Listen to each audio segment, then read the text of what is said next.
The Trilogy Podcast with Vin and Scott. 3 movies, 2 men, 1 podcast.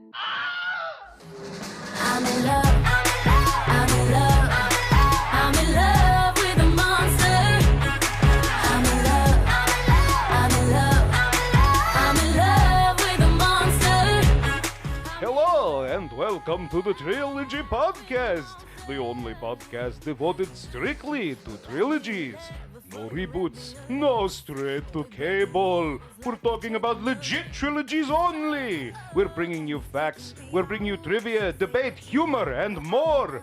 To hell with the movie, to hell with the movie. If they made 4. Okay. Did you get that out of your system? Yeah. All right, good. I'm good. Boy, and what the hell is this song, by the way? What are we I listening don't to know. here, I Scott? don't know. I'm Vin, And I'm Scott. and welcome to the Trilogy Podcast. And yes, we really have to knock down some of these kids' movies. There's many on our list, and we figured we'd pick the one that is closest to Halloween. Yes. The spooky time of year. And conveniently, it came out this year as well. This summer, the third film came out, making it a bona fide trilogy. Right. And so, we should probably say what the trilogy is at this point. Oh, yeah. Good. Scott, you can tell us. It's a Hotel Transylvania Mwah! trilogy. Blah, blah, blah. Yeah. So let's get down to business. We kind of revealed it already. Let's talk about what kind of a trilogy this is. Yes. All right. And for that, as always, we're going to talk to Trilogy Bot, who doesn't respect me and whom I don't respect in return. But he gives good trilogy. He gives good trilogy. Here we go. We call Hotel Transylvania a little something for the kids. In these films, success is dependent upon the whims of children, making theme and concept the most important thing. Dickheads. Yeah, it's a little something for the kids. We already said it. Yeah. So, It's pretty easy to understand. It's the kids' movies. right. It's a trilogy.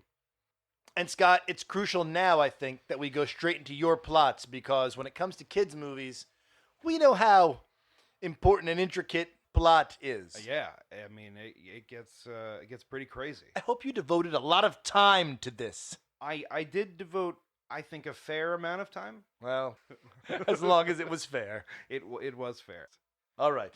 All right, so here come the plots.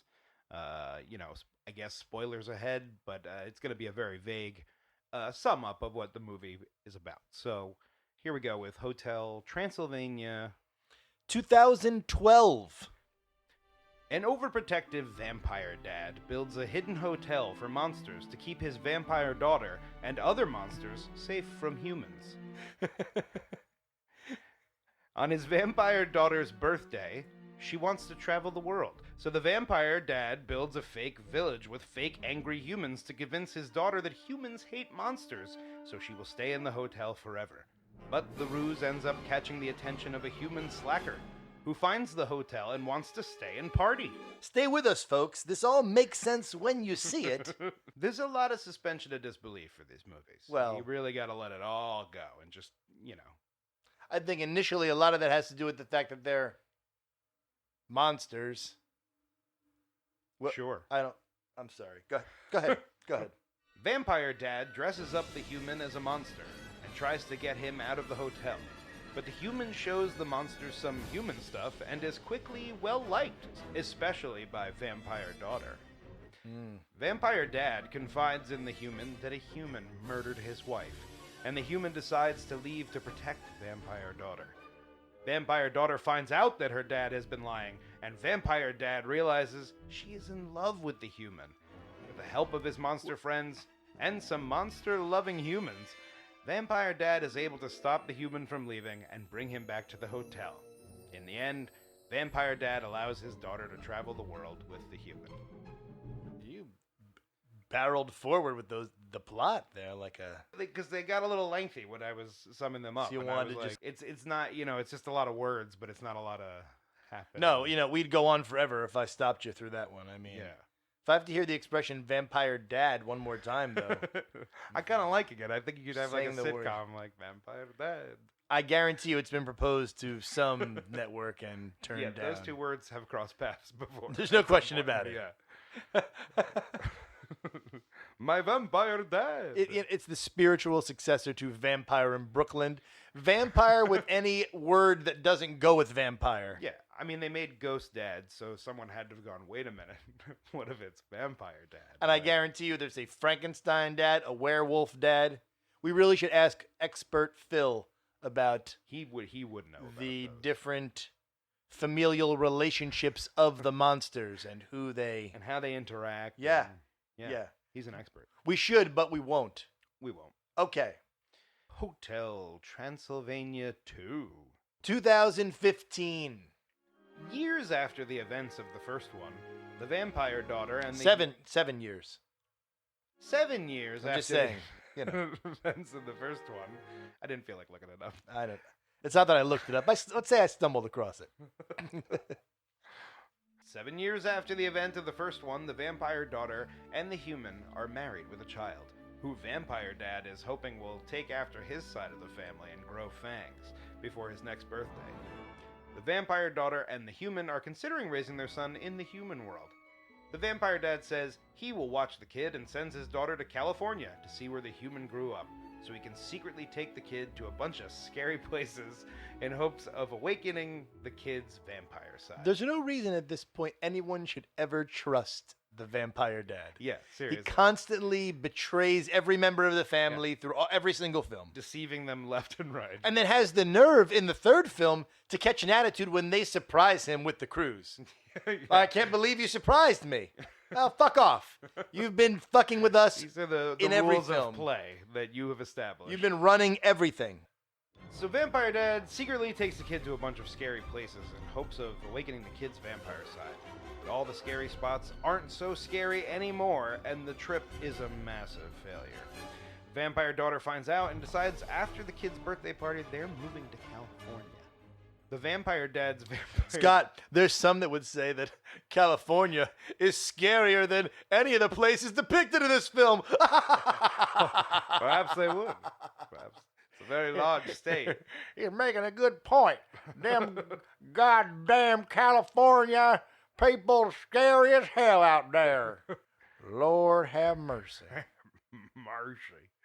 That was a southern guy that hated California. That was an impression I just did, Scott. Did you see how I got I it. folded it in there? Yeah, right in there. Right in there. Just bridging the gaps of these pauses with different words. Here's a sentence that you're gonna love. The vampire dad's vampire dad, who doesn't trust humans, shows up to the party and tries to scare the fangs out of the kid by torturing a costumed character.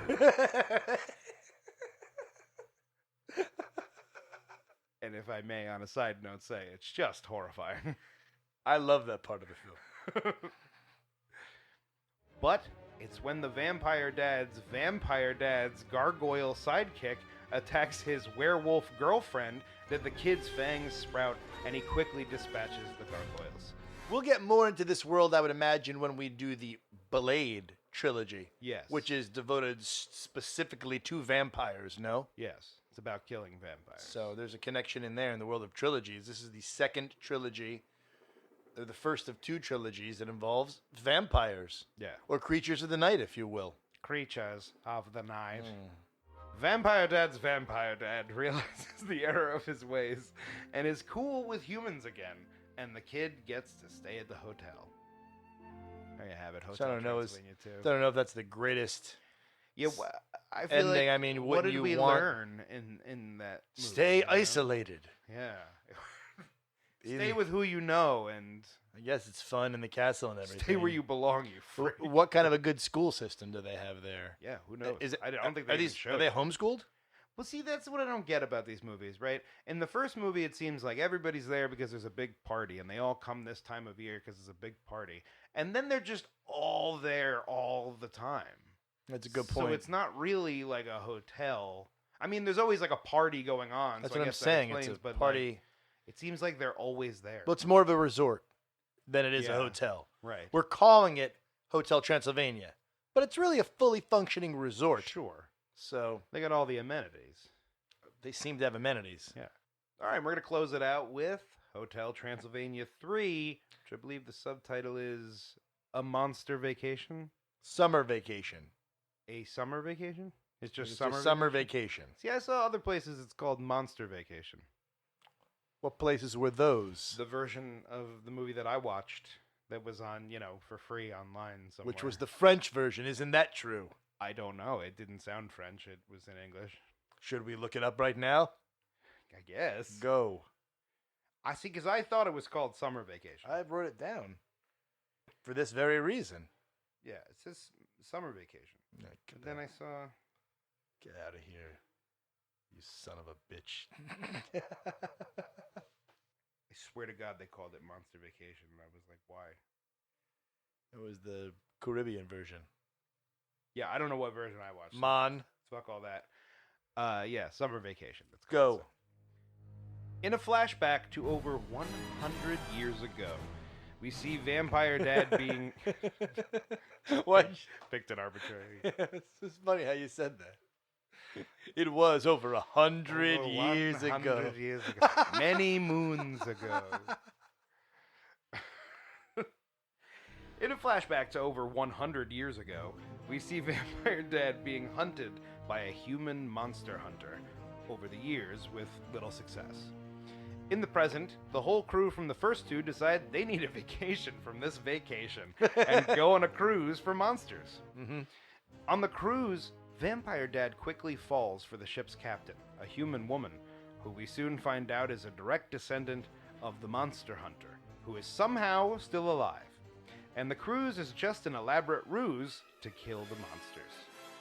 The ship's captain tries to kill Vampire Dad several times, but after they go on a date, the ship's captain starts to fall for Vampire Dad. They reach the lost city of Atlantis, where the monster hunter awakens the Kraken with music to kill the monsters at a dance party. Just really a lot of stretches in mythology and Yeah. in history. Bouncing all over the place. The ship's captain regrets her role in the plot and reveals she's in love with Vampire Dad. The human son-in-law... He should have killed her on the spot. That's all I'm going to say.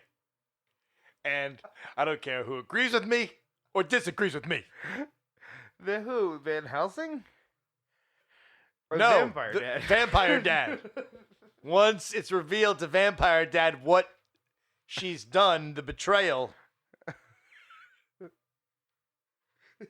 Okay. Kill him on the spot. Oh, that's good. Yeah, he should have. I know. The human son-in-law plays positive music, and they are able to soothe the Kraken. In the end, all the monsters get refunds for their cruise, and Vampire Dad and the ship's captain are engaged. It's funny when the climax of the film involves getting a refund. Yeah. Okay, Scott, so we've got a recent trilogy. Yes. Just finished Smokey and the Bandit. Back in the day. Back when I was in the single digits, Scott. And you weren't even an itch in your daddy's pants. No. Now we're in recent times. Yeah. First and foremost, I can tell you that all three of these movies were gigantic financial successes. Really? Each of them had a budget of about $80 million, and they only made more and more money through each movie successively. I mean, I guess they would have to make three of them. The cast of this, by cast we Yes. mean the vocal actors, Right. as this is an animated trilogy. Yeah. This is our first animated trilogy, Scott? It is. I think it might be. I think it might be. It's our second kids trilogy, right? Yeah. We did the Santa Claus. Oh, God. Also holiday related. That's true. Don't remind me, though. It was terrible. Yeah. Adam Sandler. Yes. I'm not going to get deeply into Adam Sandler. We could go on forever. He always seems to sort of pop up in a lot of our episodes. We reference him a lot of times. His movies kind of come up. He was, well, I mean, he was a very big deal in the 90s. Exactly, and I was going to say he's a bridge actor for you and I. Yeah. For me, it's because in the 90s I was in college, and Adam Sandler was funny. Right. For you, you were in middle school, Yeah. and Adam Sandler was funny. Right. In the 90s, that's the reality. Yeah. As time went on, he became less and less funny. Yes. So I think we can both agree his earlier films are his best films, right? Yeah. I would say, Billy Madison, Happy Gilmore Right. are his best ones. But I liked him a lot longer than most people did. They're outliers. So I like people don't like Little Nicky, but I like Little Nicky. Popeye's chicken is fucking awesome.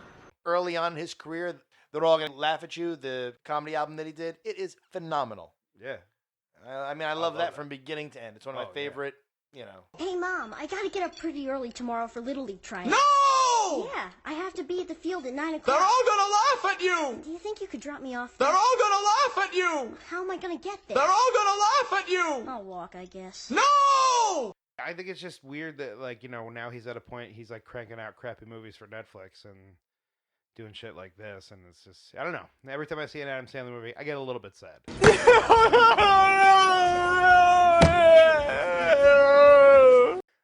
He's older now, and he's just like Bert, who we were talking about last episode. He's making movies with his friends now, and just kind of making Yeah, I mean, movies. this could almost be a Gangs All Here, too. It really could. It's his whole crew. As much as this could almost be a director's trilogy as well, because it's the same director who made all three films. Right. But at the end of the day, this is clearly overwhelmingly made for kids. Right. The tone, the comedy, pitch, everything. All right, so that's Sandler. Andy Samberg, all right? Yes. He's doing the voice through all three films of the son-in-law, the human. Right. All right, John, what do you think of this guy? Of Andy Samberg? Yeah. He does The Lonely Island. They're the music group. They do all he used to do all the SNL digital shorts all the time too. Those were always either he wrote that or the two other guys in The Lonely Island would write those. They made that Pop Star movie, which is actually pretty funny. I mean, it's kind of like a thing that's been done of mockumentary kind of style of a band. But I like it's very those. Spinal Tappy. I like those. So yeah, I like him. We actually saw them in San Francisco as well. Oh, is that right? At the Cluster It was Fest. good? It was awesome. Michael Bolton showed up and did that one song, Captain Jack Sparrow song. Yeah. Yeah. Which is pretty funny. That's one of the best ones. Captain Jack Sparrow. I would say after Dick in a Box, that's the next best one. It's my dick in a box! Yeah. Selena Gomez. Big fan, are you, Scott? Of Selena Gomez? No, I barely know who she is. I had to look up exactly who she was. She was like a Disney kid, right? Disney kid, Wizards of Waverly Place. Mm. Did you see that? No, never. We're both too old for that. That was on in the mid-2000s Yes. into the... By the time I learned about it, I think it had been on for 10 years. So But she's also a pop star. Can I name a single Selena Gomez song, Scott? I know I can't. I'm so sick of that same old love. That shit, it tears me. See, Scott, I told you I knew a Selena Gomez song. And by know it, I mean I looked it up and placed it here in the podcast. Cool. What's it called? Well, that's a great question, Scott. Same old love. There is one more member of the family. He appears in the second and third films, Oh, yes. and that is Mel Brooks Vampire Dad. doing the voice of Vampire Dad. That's Vlad, right? Vlad, yeah. I was very excited when Mel Brooks showed up. Showed up. Yeah. I was waiting for him because I saw him in the credits, and I'm like, when's Mel Brooks going to get here? I didn't dislike him in these films. Yeah. So, He was very Mel Brooks. do we really need to give the filmography for Mel Brooks? No. I will give you exactly 10 seconds to tell me your favorite Mel Brooks film and why. Go. I'm going to say High Anxiety 3, 2, 1. because... Stop. Oh, that you was don't all get my to time say, to say you why, don't get too? to say why. Oh. As for myself, 3, 2... I don't even have an opinion. Okay, moving forward. Those were the family members.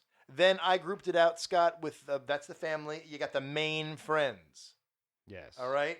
Who You are got- the classic lineup of Sandler cronies. Exactly. Sandler cronies and monster friends. Yeah. The famous names in the world of monsters. Yeah. You've got Kevin James as Frankenstein. Yes. You forget that it's Kevin James, I think. I don't even Yeah, recognize his voice. He does a little bit of. I think he does a little bit of a voice. I think it's pretty good. Yeah. All right? King of Queens. King of Queens And Maul Blart. His name is Maul Blart Paul Paul Cobb. Paul Cop. 2. There's been 2 of those. There's been 2. If there's God a help third- us if they make a third one. Oh no. This is Officer Paul Blart from the West Orange Pavilion Mall. Who am I speaking with? Oh, don't you worry about that. Well, that's not fair. I already told you my name. Steve Buscemi. He's, a big-time Sandler guy in all of the Sandler films. Yeah, from How the many- beginning too. Right. But how many actors can say they're a favorite of both Adam Sandler and the Coen brothers? And Quentin Tarantino. And Quentin Tarantino. I mean, He worked with some of the biggest. good point. He's Yeah. beloved Yeah. across the board.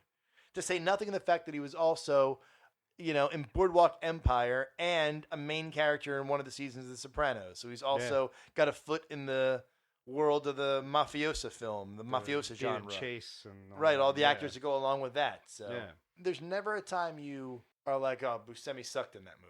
Yeah, no. Right? The movie can suck, but it's not going to really be his Not 'cause of fault. him. Yeah. We're supposed to be fucking professionals. David Spade is somebody who I kind of want to shit on, but I was looking over his filmography Yeah. and his career. And let me tell you, as much as his films that are not Farley Spade films Yeah. are crappy, the guy has really maintained a career in television. All right? Let's not forget about Just Shoot Me, Rules of Engagement. Yep. These are both long, running sitcoms, and not a lot of actors can even claim one long-running sitcom. Yeah. I've always kind of disliked him. Really? Yeah. Tell me why. I never find him all that funny. It's just kind of a snarky. I mean, like he had his moments when he was on SNL, like when he would do his Hollywood Report. Yeah. I mean, Well, remember, he said this. Look, children, it's a falling star. Make a wish. Yeah, yes, that's right. And that alienated Eddie Murphy from Saturday Night Live for years and years. Right. But I will say that he's one of the high points for me of this trilogy. I think all the jokes surrounding the Invisible Man and the way Spade voices good. him, pretty funny. Yeah. Because remember, it's really just Spade. There's not the joke is the movement of glasses, so he's got to do a little extra Right. from a vocal perspective. So I respect that. Okay. Yeah. And then finally, wrapping up the main friends, you got The Mummy. Now, The Mummy started with CeeLo Green, Right. the singer. But unfortunately, CeeLo Green got into some trouble, did some Cosby action. He almost got out of that with a clever plea and some fast talking. But then he went onto Twitter and started justifying rape in his own creepy, bizarre way. Yeah. And he has had no career since then, essentially. Yeah. Can't do that. And by do that, I mean go on Twitter, people. Don't go on Twitter. I remember when I lost my mind. So he was replaced in the second and third movie by Key and Peele. Keegan-Michael Key. Right. Finally, you got the Blob, and he's not really vocalized by anyone. But it's worth mentioning that his little noises are made from the director. Is it Gennady? I think Jendi Tartakovsky. Say it again. Jendi Tartakovsky. Good, because I wrote it. I don't want to be bothered to read it. And I believe that's how it's pronounced. He did all three films. You were saying that he was famous in the world of animation? Yeah. I mean, he did Dexter's Lab back in the day. What is that? It was a TV show about this little kid who had his own secret laboratory in like his parents' house, and he would, get into all sorts of hijinks. Like this, that. You recognize the name. You were like, I recognize Tartakovsky's work anywhere. Yeah, you really can though. Like, I mean, the way it's there's similar animation, even in like because he also did Samurai Jack. You're a little bit of a Tartakovsky. There is gloom and doom while things go boom in Texas love. This is Sony Animation, and this is by far the most successful of any of their films, which also featured the Smurf films. Yeah, those. And they did the Emoji Movie. Oh boy, which come on. Well, if it smells of desperation, it's got to be Sony, right? What is that? Some sort of veiled angst you have about a superhero film? No, everything Dorcas? they do, they are so desperate to have a. No, this sounds like this is a Spider-Man issue with you, isn't it? No, I mean partially. See, don't partially, pretend it's but not entirely. I knew it was. But there's also the thing they kept talking because they have the rights to Men in Black, and they Okay. also have the rights to Trilogy. 21 Jump Street. So they wanted to do a crossover movie where they became. That's agents. outrageous. Did that go through, or is that? No, I don't think that's happening. But because that was. I heard that and I said that is ridiculous. So it's such like a desperate attempt to reboot either of these franchises while you're doing it in one movie. Like, it's but why do you need to reboot them? 21 is going strong, and Men in Black's third film was very good. Was much for a better third than film. the second one, by yeah. far. Yeah, as we chronicled. Yeah. So, all right. I don't know. Let's move on. And if a human tries to harm you, I'll simply say... Hotel Transylvania. Yeah. Began with Adam Sandler singing something, and I knew immediately that we were in a bad part of town. Yeah, I was kind of glad because I got really worried that the whole movie was going to be a musical movie, and So that was he I. was going to sing the whole time. But it was just in the beginning, and it kind of stopped, so... Yeah, it was sort of just an exposition song. Sigh of relief. All right, okay. But let's not kid ourselves. Right off the bat, this film is ripping off, mimicking, paying homage to so many other better animated films. Sure. And a couple non-animated films. Yeah. To wit, Despicable Me. Yeah. The idea of the bad guy is the good guy. And then again, you also have little kid influence, right? Right. Same type of relationship. As Despicable Me goes on, a trilogy. He also has a kid that he's raising as well that's all cute and Right. shit. Yeah, this movie starts, he's kind of softened already, though. That's right. Yeah. So it's almost where Despicable Me That is. was the original Despicable Me. The plot, I believe, is that by the end of it, he's right. softened. And he's softened in the second and the third. Right. But so it's a different thing in the sequel. But it's still close enough. Yeah. Also, I felt like this had an Addams Family thing going on where good is the bad is the good. That's the whole Well, yeah, turnaround. the scary versions of everything, kind of like a kitschy humor of, oh, but what would monsters eat? But instead of actually being like, no, but seriously, what would monsters eat? Like, no, they're not actually answering the question. They're just going, oh, they eat what we have, except it screams. Like, and that's basically as far as anyone got writing those Good jokes. point. Good and point. they wrote a lot of them. And they're almost half realized thoughts. Yeah. Half realized jokes. That's a good point. But I gotta get another movie for you. How about Monsters Inc.? I love Monsters Inc. Love Monsters Inc. And that's yet another movie though that this is trying to be. Yeah. Because you have the whole notion of humans being the real threat. Right. Monsters are misunderstood. Yes. So right there, that's 3 films this movie is trying to be. I'll tack a 4th one on. Yeah. Just for the fun of it. Why not? Shrek. Because of course Yes. it has to end in With some a party. With a party, a song and a dance number. And wait, one more thing. You have a lead character that is an SNL star doing an accent. Right? Yeah. In the same way that you forget in Shrek that's Mike Myers. Mike Myers doing a Scottish accent. I feel like after a while, except in a few places where he kind of colors over the lines a little bit, Yeah. you forget that that's Adam Sandler. You just hear the voice. So Yeah, you buy into it. So that's a lot of movies that this shit is ripping off, I dude. literally wrote here, and I'm so glad you said it. The damage Shrek has done with the end of movie party is irreparable.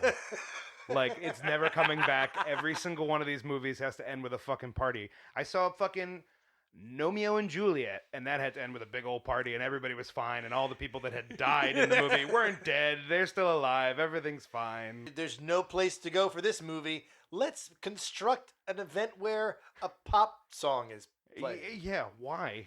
I mean, I guess, because it's Sony, and they have a lot of, they have a label. Okay, enough with your Sony thing. I'm saying, it's so desperate. Okay, all right.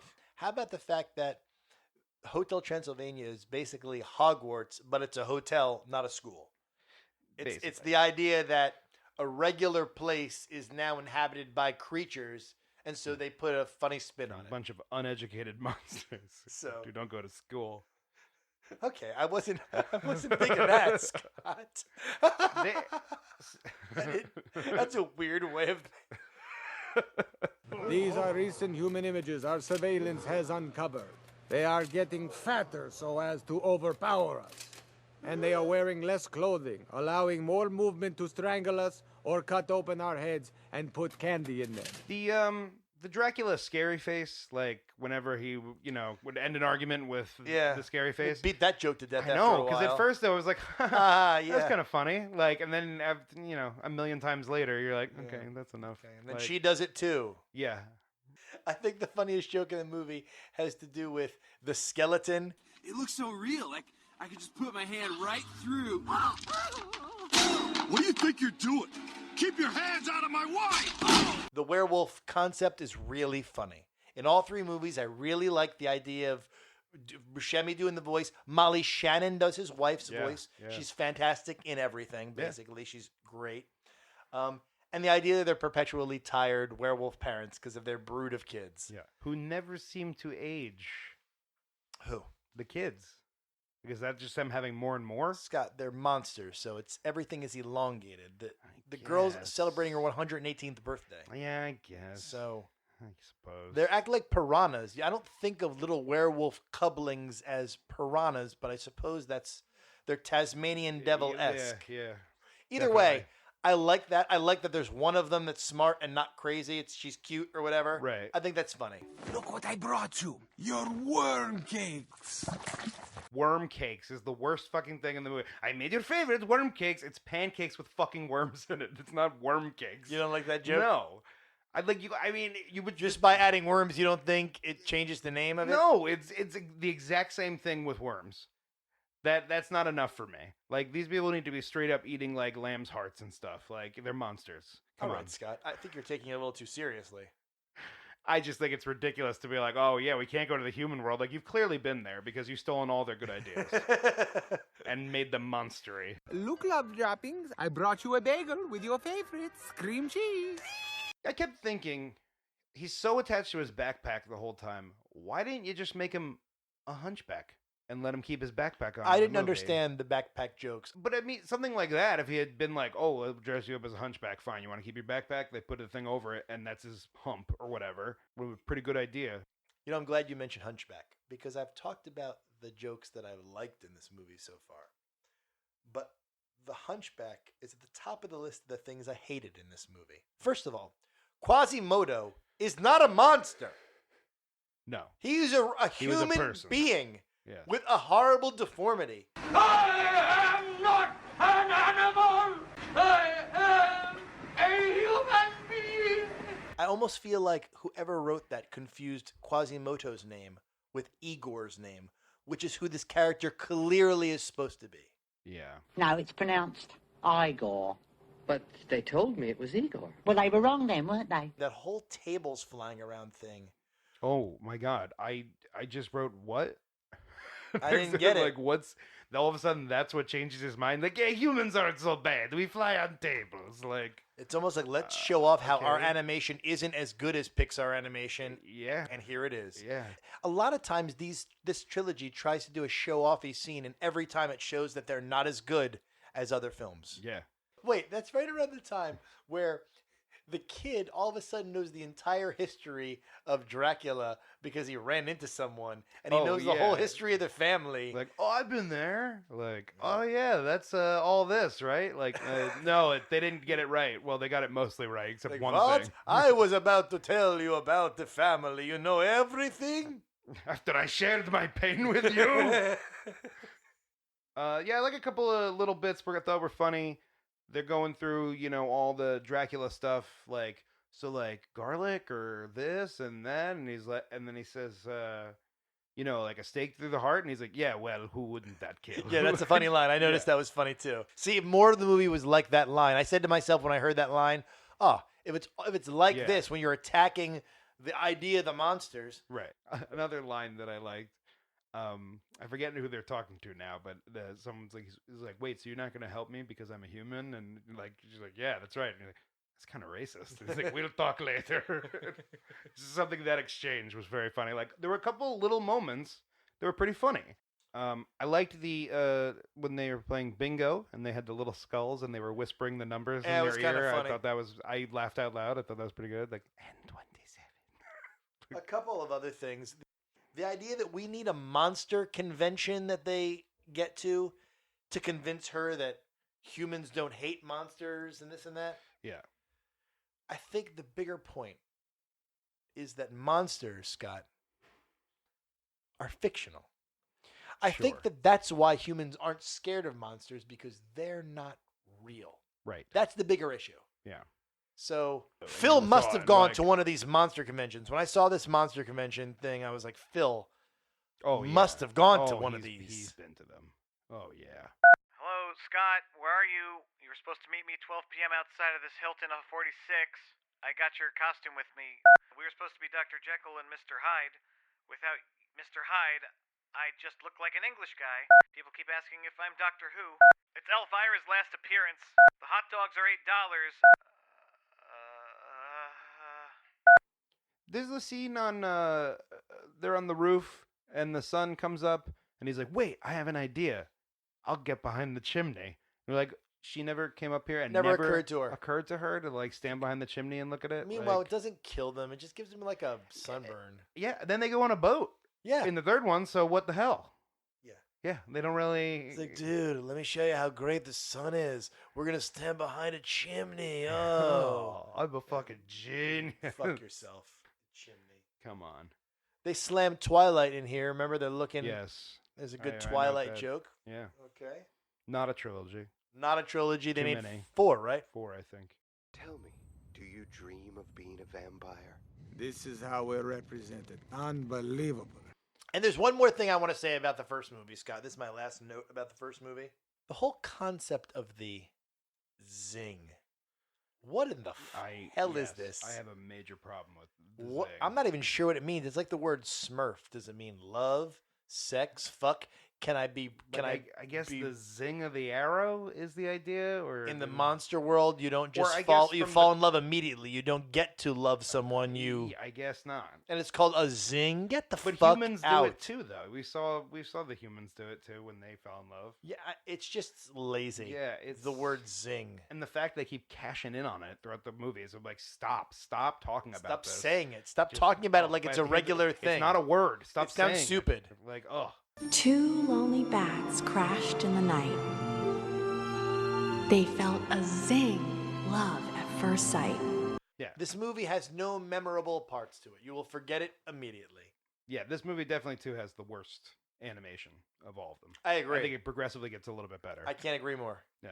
Cause you're my Feel the zing, y'all. Bada bing, y'all. Gonna knock you right out of that ring, y'all. Better bring y'all. Happening, y'all. Pay attention to the undead king, y'all. Ho, ho, ho. Hotel Transylvania 2. Scott, for me, this movie was eternally better than the first film. Yes. Weirdly enough, like 6 months ago, I stumbled across this movie and found myself watching it Yeah. out of nowhere. And when Amy got home from work, I was like, yeah, I just watched Hotel Transylvania 2 and really liked it. And honestly, upon the rewatch now, I still liked it. Yeah. I thought it's a lot less forced than the first movie.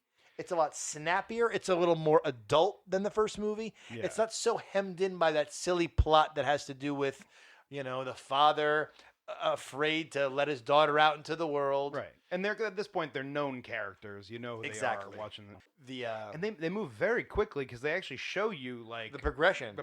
up to it. But of just the kid, and I'm idea like, that the whole crisis jump is forward. that the kid didn't know whether the son is going to be a monster or Vampire not. or It's not. just a breezier plot. It's Yeah. less forced. It's easier. But you know what? That's totally stealing from The Incredibles. Is their little baby who doesn't have Scott, powers. you fucking took the words out of my mouth.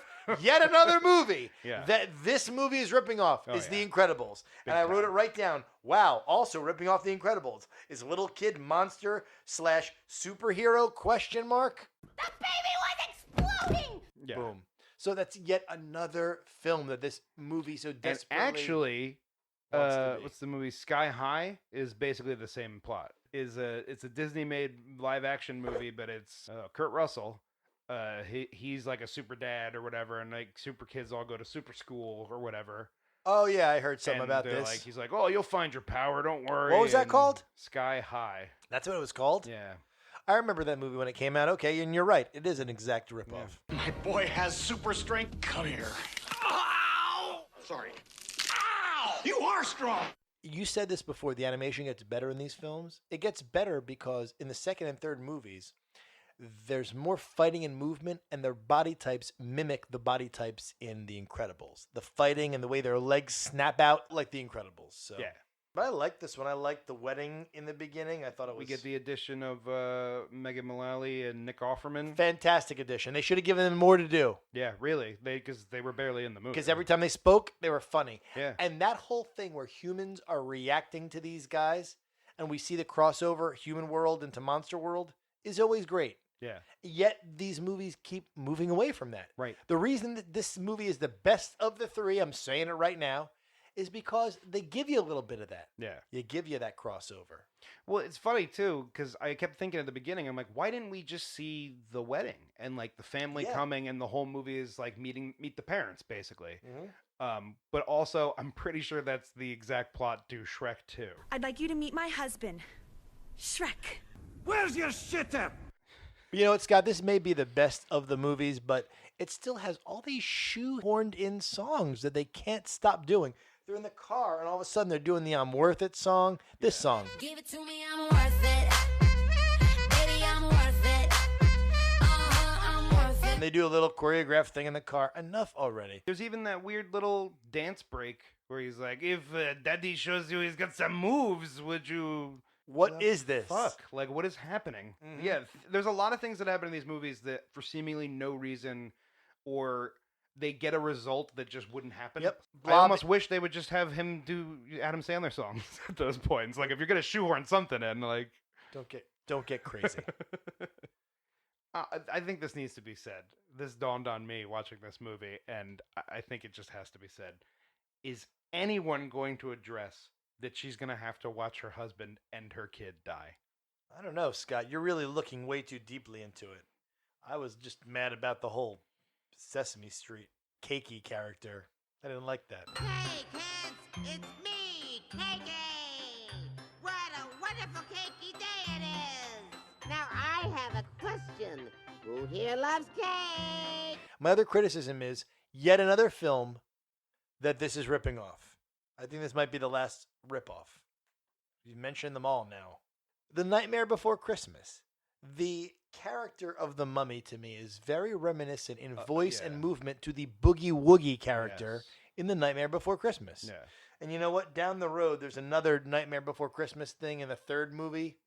When we get to it, I'll mention it. Yeah. But it comes up again, how it's kind of a ripping off Nightmare Before Christmas. Dude Man? Oh, hey, dude man, it's not me, it's maybe. Hey, dude man, I'm afraid to say anything. Hey, dude man, I'm a dude man. Drac? Anytime he says dude man, I thought that was very funny. Like, Yeah, I'm okay. dude man. Like, Oh, just yeah, like yeah. When he's making fun of the son-in-law. the son-in-law. There's a whole scene where Frankenstein comes in and he's talking, they're having a whole discussion of plot, and Frankenstein's just trying on his clothes for some reason. Dracula's clothes. It's super funny. It's ridiculous. I'm like, the whole time I'm like, why is this in the movie? I think it's super great, though. What is happening? It's really weirdly separate. And there's a long pause where they look at each other, and he's like, he realizes he's been trying on his no clothes. shirt, just like. I wrote it down. It's one of my favorite things. The Super long funny. shot was pretty funny It's of good. him shirtless. When he tells him, "I love your chocolate cereal," that was one of my favorite lines. See, I thought that was heavy-handed. But he Come on. looks like Count Chocula. He does. Nothing could tear me away from my Count Chocula cereal. I also love. I think the GPS voice thing was pretty funny because it's like an Igor, and it's like, "Turn left, I beg of you." Yeah, it was all right. You imbecile. Which I'm pretty sure that's Robert Smigel Yeah, doing the it is. GPS voice. Yeah. But they still had the song at the end, which is like, Just stop. Stop it, Shrek. We hate Yeah. you. Should we move on to 3? I'm ready. Because 2 is pretty good. So naturally, these movies probably have to get better as they go along, right, Scott? Yeah. Right? Right? Yeah. There's a place you gotta be, 1,000 leagues beneath the sea, and it's waiting over here for you and me. Okay, so here's Hotel Transylvania 3, Summer Vacation. Yes. This one for me, I actually kind of liked this movie better than the other ones. And I think it's because Tartakovsky wrote the whole thing and had the basically full creative, I'm sure. You liked this one better than the second one? Have you lost I thought your it mind? had a more cohesive plot of like This whole time there's I a bad thought- guy in the movie because the other movies there's no bad guy, they're just cares? kind of hanging The out. bad guy's the father. The bad guy is Drac. Right, and then they always come late in the game. There's always some Yeah, but battle with Scott, this whole somebody time, who's suddenly the bad guy. I had but- no idea this whole time you liked 3 better than 2. I feel like a Well, fool now. I feel like you betrayed me almost in a way. Sorry, I think the animation was better. I think it, It's the same as 2. it was a little bit better. The vacation place is your hotel. What are you talking about? You I need to know. go on vacation. But that's the thing is he spends the time setting up the vacation for everybody else, and they can come and be here. Come on, and don't try and justify. Even people who own hotels need to go. Don't to a try hotel and justify. sometime. Yeah, but it's not a regular hotel. It's a monster. Even barbers need to get their hair cut by somebody. You know what I mean? They can't just always cut their own hair. Even Dracula notices the irony when he gets on the boat. He's like a giant fucking hotel. Yeah. What am I doing here? Yeah. Even the character knows how stupid it's written. It's Hotel Transylvania on water. It should be Botel It Transylvania. just tells you that the director is a crazy man. They wrote a character that makes reference to the fact that the movie's premise is stupid on its face. Yeah. Because it takes place on the water. Didn't the Chipmunks do this? Didn't they go on a boat for their third movie or fourth movie? They may have. This definitely isn't the first sequel that takes place on a cruise ship. Yeah, is it like Boat Chip or Chip Cruise Chip? All right, you're just making things I don't up, know. I think. Alvin and the Chipmunks. Chipwreck. This early on, there's a scene when he's meeting like Frankenstein's cousin or whatever, and she's got the big arm. Yeah. Who is voiced by Tara Strong, who's also like a huge voice actress. Is that right? It's okay. But she's headlocking him, and he uses his powers to change the song on the DJ table. Right. This is what I'm saying. It's like in every single one of these movies, there's like a quick scene of something that just doesn't make sense at all. Dracula's Like, not powers even- are oftentimes undefined, so they use them in a willy-nilly way. But like the And fact that she would be like, "Oh, I have to," like he knew that she would hear that song and have to just pump her arm and let him go. But even like you don't even see that happen. You just see her dance, and then he's I gone. think you're really probing for logic in a kid's movie, Scott. That doesn't any there. shred of logic. would Come be on, good. Like Scott. that makes zero sense. You're being very critical. I don't even understand why the scene was there to show he's lonely and doesn't like chicks with big arms. Because honestly, the rest of her was bonable. I mean, come on. Frank wanted me to meet you. We're arm cousins, twice removed. It's kind of ridiculous that Van Helsing guy is still alive in the little robot suit. Like, it makes no sense. There's no explanation for why. It's just like, well, why didn't you just explain she's a descendant of his? And here's where I mention the other similarity to Nightmare Before Christmas. That Yes. guy is similar to the father, played by William Hickey. Wormswort. And frog's breath. Okay, you got Catherine Hahn. Yes. Who I like. Always funny. Very funny. Parks and Recreation, Anchorman. Step Brothers, too. Thankless job here, where we see her switch coming a mile away. She's of course Van Helsing, then she grows to love Dracula. It's so it's really clunky, if you ask me. I want to roll you into a little ball and shove you up my vagina. You could just live there. It's warm and it's cozy. Your vagina? I like when she eats the garlic and she farts. You like that fart joke? Yeah. You would. It's like, that's a cute toot, honey. All right, Scott. You're gonna make me throw up. It was funny. Cute toot. Did you notice that Real the cute, Kraken song was sung by Nick Jonas? Yes, I did. I asked Amy, I was like, is Nick Jonas of the Jonas Brothers like a famous celebrity still singing stuff? And she's like, yeah, people know who he is, and he still sings songs that are famous. So, Yeah. Joe Jonas. What did I say? Nick Jonas? Yes. I'm an asshole. I'm sorry. Joe Jonas. Yes. So, Not that I really give a shit, but all right, Scott. Of course, you got another song on the ship deck, that 24 Karat Magic. Bruno Mars. Yeah, is that who sings that song? Yeah. This song, Scott? Girls, what y'all trying to do? That's the one. Yeah. It's okay, I guess. The role of music is just weird in these movies. It's just not organic to the story, so it just always feels like it's out of place. It's like, let's party, but why? Just do it.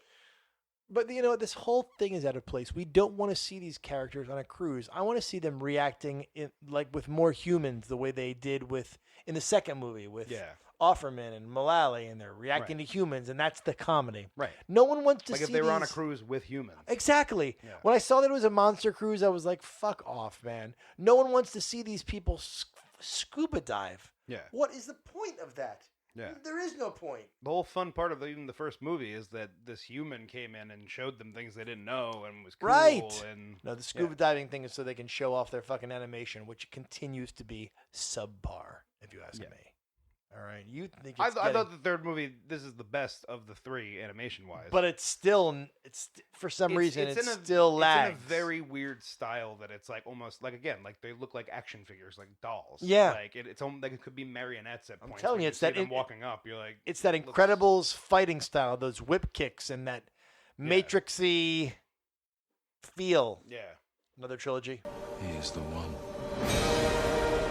But ultimately, this movie feels a lot more childish and more juvenile than the other movies. Even the first one, it feels really kiddie. Again, because you don't have Adam Sandler working on the script or Robert Smigel. And Is that it? Yeah. Do you think that's because it was Jendy Tartakovsky and some other writer.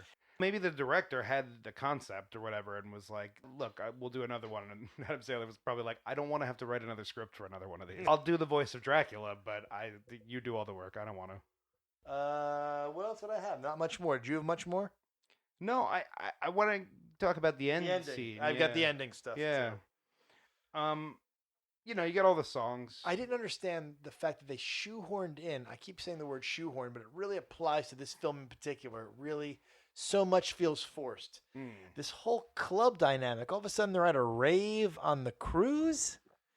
Isn't it enough that they're on a cruise? Why are you throwing in a rave? And the kid sounds like he fucking dropped some E. He's really sounds more high than in any of the films. Yeah. He's like, whoa, man, fucking A. It gets kind of strange at the end. Although the one thing I will say is that they found a way to actually incorporate the end of movie party into the plot. Like, good point. You know, like where I was like, oh, there's something to be said of that. At least it's evolving where like the end scene is going to Where take place that actual shitty music is fighting off the bad guy. Right, yeah. So we get to hear every single like positive sounding song. Right, yeah. Yeah, I don't understand when it's working though, and he's trying to keep playing the music.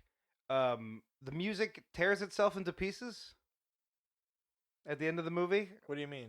Like the Van Helsing, he's playing the piano. Yeah. He's got the sheet music. Right. And he's playing, and as he's playing, he can't get it. Like no one will calm down. I saw and the that. music tears itself into pieces. The positivity of the music destroyed the evil music. Yeah, I guess. Scott, it's a cartoon. I think I know, but like all you need is like any of the characters we've been this introduced is a to reaches reaffirmation, over. Scott, that this is the most childish of the three movies, the most kid-like of the three movies.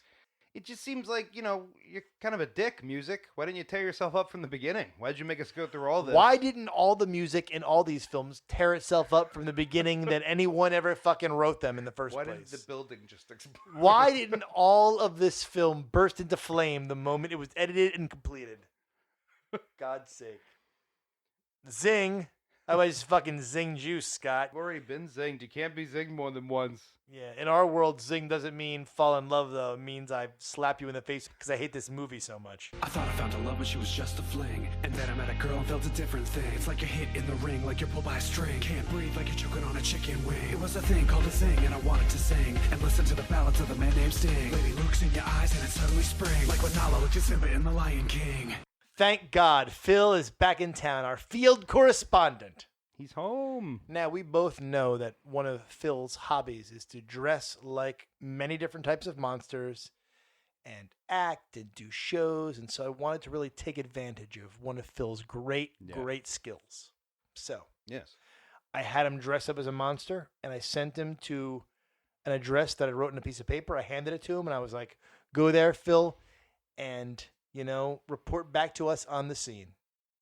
Oh, wow. Okay. And this is what the police sent back to me in the form of a battered tape. Very dirty. Oh. That I was able to recover. Oh, no. And here it is. Hey, gang. This is Phil, your West Coast, field correspondent for the Trilogy Podcast. I received an invitation to a party of some sort, and I'm standing outside of it right now. So, let's go in and take a look. What if it's like a real monster party with real monsters? This could be my first monster party. You here for the party? Ah, yeah. Come on in. Okay, thanks. Hey, Clarence, get him some punch. Like cupcakes. Thanks, Bill. You want a bog for apples? We got a pinata for later. Randy, get this vampire something to eat. Yeah, a lot of people here are dressed like ghosts. Let's burn a crucifix. It's a clan meeting. I gotta go. He ain't one of us. Wait a minute, he's a goddamn city boy. Ain't no room for city boys here. Get him out of here. Don't like him at all. He gotta I'm a white supremacist vampire. I gotta go. I gotta go. Oh God.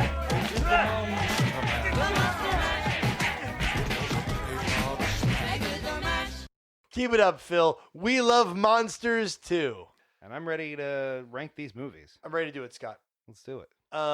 These are obviously made for kids. Let's not pretend that we're the target audience for these films. No, of course not. So whatever we say is going to be jaded by the fact that we're adults and we're perceiving it from the perspective of people who are grown and aren't, kids or fucking idiots. True. So I'll go first. You went first last time. Okay, go All for right. it. So for me, this is an easy one. I was turned on to these films by the second film, which I stumbled across 6 months ago. Immediately liked it. Remarkably, though, the other two don't even come close to measuring up. I wasn't sure which one I disliked more, whether it was the first or the third, because I disliked them both. Yeah. It was tricky. Ultimately, though, there were enough good things about the third one, enough good gags in the third one, and because I really grew to like certain characters like the Invisible Man and Frankenstein, that I'm going to go with a 2-3-1 on this. Rare 2-3-1. I can't remember the last time the first film was ranked last, at least from my perspective. Yeah. And as a result, it was also an unsuccessful trilogy. All right? For me, only the second film was a good movie. Well, I kind of agree with you that the movies did get better, and I'm actually also going to put the first movie as the worst one. And I'm just going to do a reverse order, 3, 2, 1. Just because, again, I feel like the third movie, it had its flaws still, but at least I thought there was a conflict of sorts with there was an actual bad guy. It was That was important to you. You really liked that Helsing story bad element, guy. I felt helped hold everything together. I respect that. Whereas the plot of the first one is just it's a hotel with crazy monsters. Okay. And all right. So yeah, 3, 2, 1, but I'd still think pretty unsuccessful. Unsuccessful. These movies have their moments, but on the whole, they're pretty shitty. All right, folks, thank you so much for listening to us. As always, we really appreciate it. It seems that we're picking up steam in the world of Instagram and in the world of downloads for this particular podcast. Tell your friends, all right? Spread the word. Follow us on Instagram. It's a great compliment. And we hope that all of you that are listening right now, that are younger, because this is a movie for kids, so we assume our target audience is a little younger here, are remembering how important it is to vote. Yes. Where did that come from, Scott? Why did I just say that? Well, I mean, with all the, the monsters and, society and, I have no idea. I don't know where that came from. I'm not really sure either. Okay. Thank you so much for listening to us. Have a wonderful, wonderful day. Good night. Bleh. All right, Scott. I didn't do that. Dala tu cuerpo alegría Macarena, que tu cuerpo es para dar la alegría y cosas buenas. Dala tu cuerpo alegría Macarena, Macarena. Dala tu cuerpo alegría Macarena, que tu cuerpo es para dar la alegría y cosas buenas. Dala tu cuerpo alegría Macarena, Macarena. Talking toilet paper. Now I seen everything.